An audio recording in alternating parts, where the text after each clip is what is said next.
Hello everyone and welcome back to the Recovery Channel.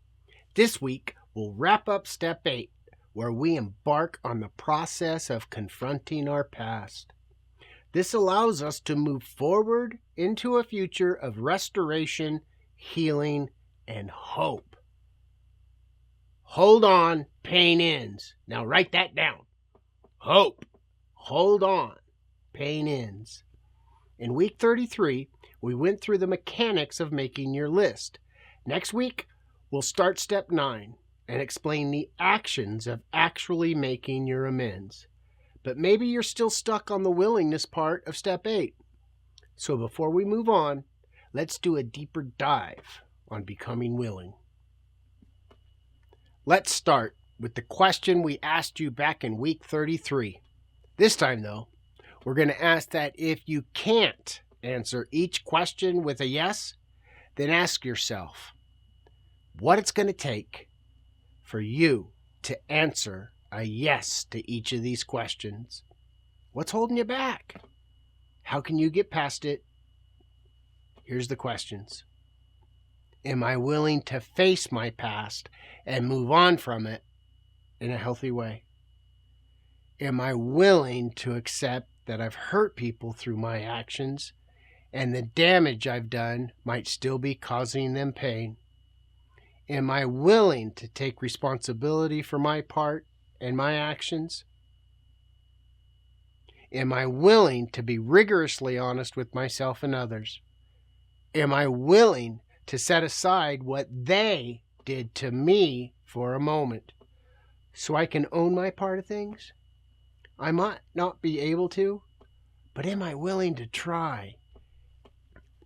Am I willing to accept that if and when I make my amends, it may not go as I thought it would or change anything with the relationship? If you're having trouble with these questions, work with your sponsor or therapist to figure out what's it going to take to get to a yes. What's keeping you from a yes and how you can move past it. Let's talk about some ways we can help ourselves with that for a minute. And remember, don't lose hope. Trust in the process. Willingness. Let's talk about willingness. Remember how the program works? I know you do, but let me say it again. Honesty, open-mindedness, and willingness. First, we step out of denial and start to get honest with ourselves and others. Then we become willing. Willingness is often considered the starting point in recovery. Willingness opens the door to the entire process of healing and change. But many of us have trouble with it because it feels like we're giving up control. When I was told I needed to be willing to do whatever it takes, it didn't sit well with me at all. I was willing to do most things, but there were things that I was just not willing to give up or let go control of. I would say to God, okay, God, here it is. I give everything to you. I'm willing to give you everything. But this part of my life, God, this part of my life I need to hold on to. God, I won't give you control of this part of my life because I don't know what you're going to do with it. What I was really saying was, God, I don't trust you. For many of us, that's a very natural reaction to life because we've learned through experiences that we need to take care of ourselves. We don't trust others with our lives because when we tried that, it didn't work out very well. We don't pretend to have an answer for these very real and very hard and very honest concerns. All we can say is, trusting in the process has worked for millions of people, and it can work for you too. It does require you to do one of the hardest things there is to do, and that's let go of control. If you're watching this video, then chances are that you being in control hasn't worked out very well, has it? Can you acknowledge that there might be a better way? Are you willing to give it a try? Another suggestion that helps with becoming willing is to break down your list and think about it one person at a time. Rather than trying to think about the whole list all at once, seeing all those names can be overwhelming. So how about just the first person on the list? Start there. If the first person on the list is one of the harder ones, then choose someone else that's a little easier. The point here is to make us start by becoming willing for just one person. Once you've done that, then move on to the next person and save the hard ones for last. As you go through the list, you might find yourself experiencing fear.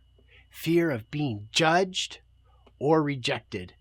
Fear that you might actually make things worse or cause the other person more pain. When this happens, we encourage you to stay in the present moment. Remember, all you're doing right now is becoming willing. You don't have to worry about the actual amends or what might happen in the future. Also, keep in mind the benefits of steps 8 and 9, the potential for healing and freedom, and focus on that. It is true that things might go sideways when you make your amends, but that's a worry for another day. Today, we just need to become willing to try, willing just to get started. Staying present is one of the foundational principles of recovery work, and it really helps everyone, not just addicts. When you hear one day at a time, that's really what it means. Don't let the past continue to drag you down, and don't let worrying about the future cause you undue anxiety. We don't have any control over the past. We can't go back in time and change anything. We also don't have a lot of control over the future. We can influence in small ways, but we really can't control it.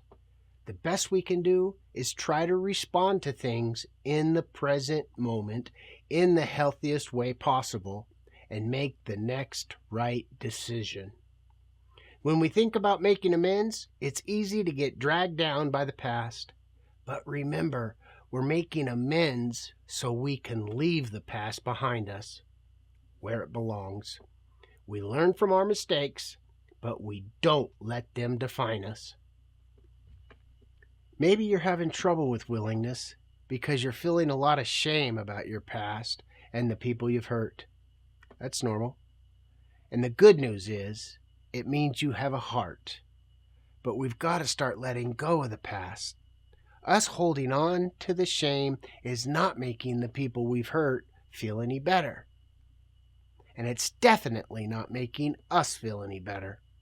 In fact, it could be contributing to the pain that we're trying to numb with our drug of choice.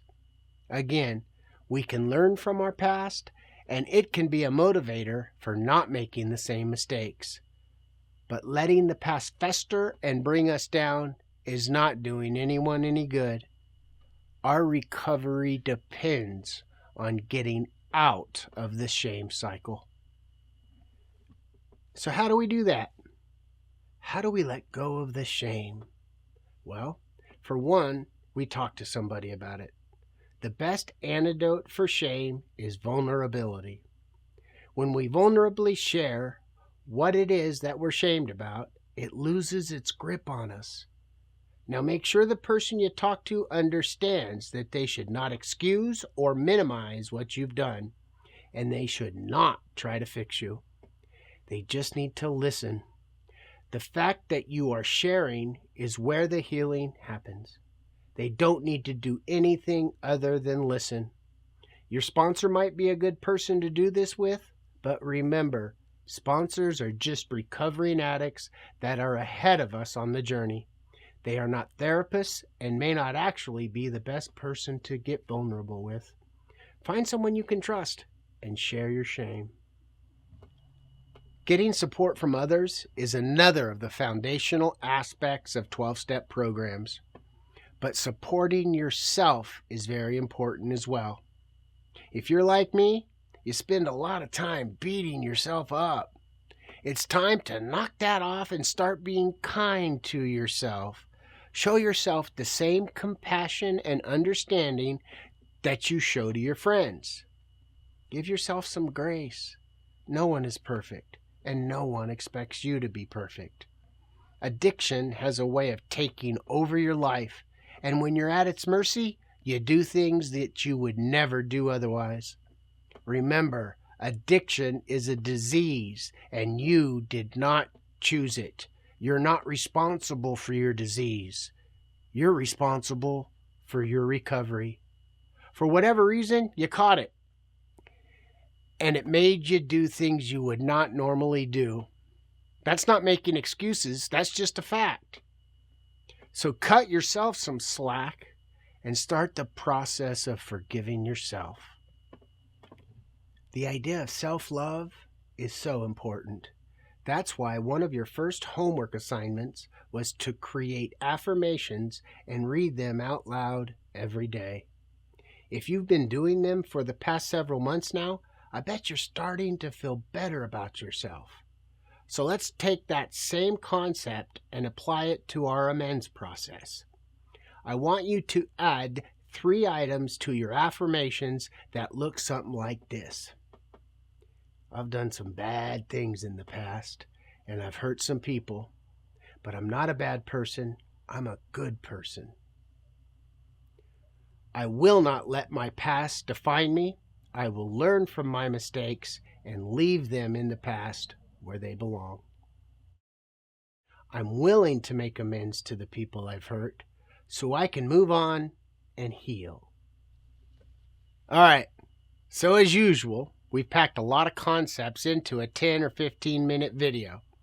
I encourage you to check the comments section or your workbook for more materials on what we've discussed today. Your homework is to add the 3 affirmations we just talked about to your dailies.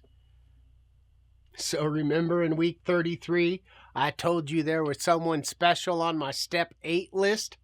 Well, it's Phil. Yep, our co-host, Phil D. I like to throw in some corny jokes on our videos now and then. Humor is important in my recovery. It keeps things light and reminds me that recovery can be enjoyable. I can't let humor distract me from the seriousness of addiction and the damage it caused in my life. But laughter is a part of my healing. I talked to Phil about this, and he mostly agreed. I even told him I had some great jokes for our next video, and he said, "Sure, Chris, go ahead." So I shared them during the shoot, but when I watched the video later, I noticed he had edited them all out.